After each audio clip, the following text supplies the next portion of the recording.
on läinud vette või läheb vette, mis tähendab ka seda, et teisel pool peavad olema võistlejad nüüd juba mõne hetke pärast valmis.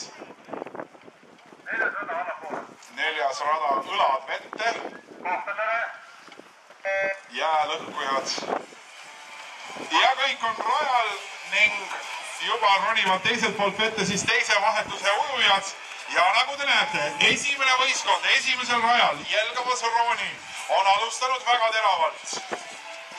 Ja nüüd ujub neil naisteate ujuja. Julia Landonio on nüüd rajal ja võtab väga võrdselt teise raja võistkonnaga. Teisel rajal läheb aga nüüd Merle ujuma, Merle Ninemets. Ja tuleb ka kolmas ja neljas rada.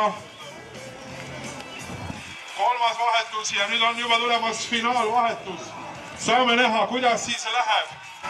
Kolmas ja neljas vahetus on algamas nüüd ja siit lähevad finaali ujujad juba.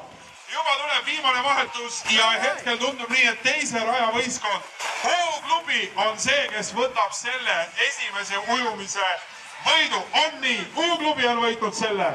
Teine, Jelgavas Rooni. Ja kolmandana tundub tulevad praegu neljanda raja võistkond, see on siis võistkond Jäälõhkujad, edestab Külmavareseid. Selline seis, sellise lõpptulemusega see võistlus lõpeb. Tõesti nii, Külmavaresed jäävad kolmandaks ja Jäälõhkujad, vabandust, vastupidi siis, Jäälõhkujad jäävad